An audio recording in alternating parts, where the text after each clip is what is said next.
مرحبا بكم. اليوم غادي نقدم لكم الشوربة.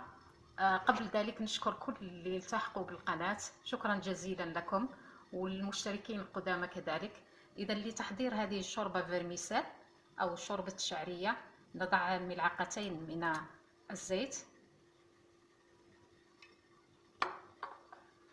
نضيف البصل المطحون. بعد ما تقللي البصل نضيف قطع اللحم. انا استعملت هنا بقايا الدجاج فقط، ممكن نستعمل قطع من اللحم، اي نوع من اللحم.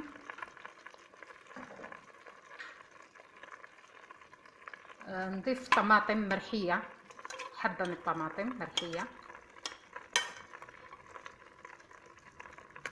حبة من الجزر، ونصف حبة من القرعة أو كورجات أو الكوسة.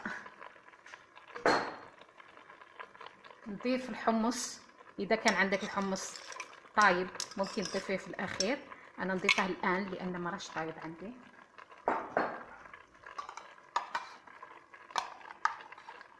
نضيف ملعقة من القزبر المرحي،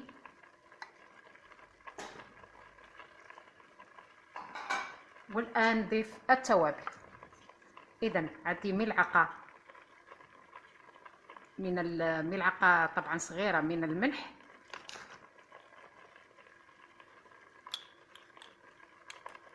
ملعقة مملوءة جيدا من الفلفل الأحمر أو البابريكا، عود قرفة، الشوربة تحب القرفة، عود قرفة راني غسلته، الفلفل الأسود، والقزبر المطحون، نصف ملعقة صغيرة لاحظوا من القزبر المطحون،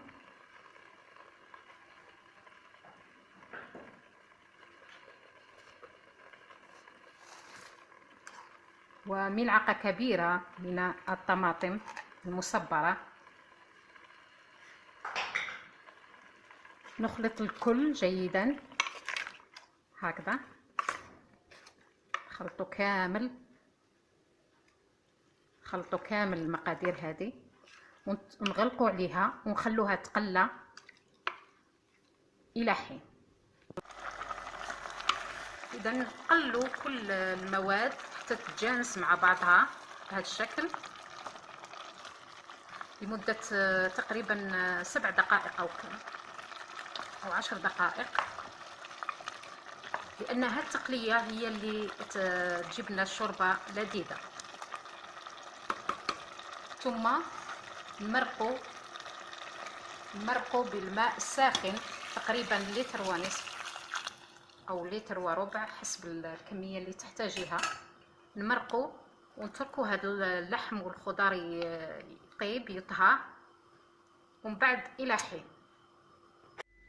بعد 10 دقائق نخرجوا الخضار،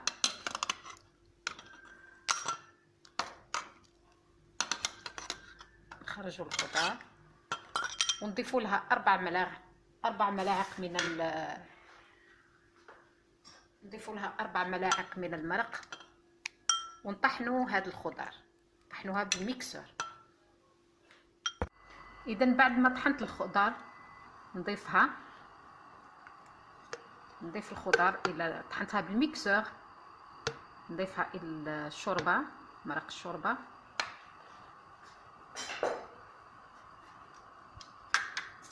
نخلط الخضار هذه بهذا الشكل،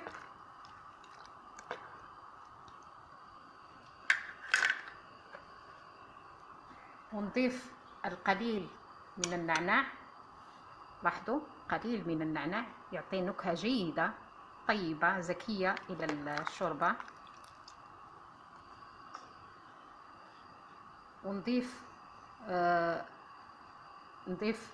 الشعرية أو الفرميسيل، عندي فنجال هنايا، نضيف هكذا ونخلط، نحرك باش ما تنزلش للأسفل، ونخليها تطيب فقط 5 دقائق. 5 دقائق لا غير، من 4 إلى 5 دقائق. بعد 5 دقائق لاحظوا الشوربة تاعنا بهذا الشكل، ها هي لذيذة. نضيف لها نصف ملعقة من القزبر المرحي ونطفوا النار. نطفوا النار ونشاهدوها على طبق التقديم. إذا ها هي الشوربة تاعنا جاهزة، لذيذة. لاحظوا لذيذة. نضيف لها القليل من القزبر، القليل من القزبر.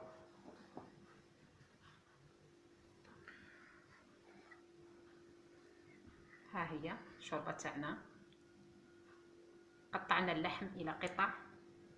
إذا أحبائي حبيباتي، نشكركم على دعمكم وعلى دعمكم وعلى الاشتراك. ما تنسونيش باللايك والاشتراك وتفعيل الجرس ليصلكم كل جديد على قناتي. وشكرا جزيلا، إلى فيديو لاحق بإذن الله.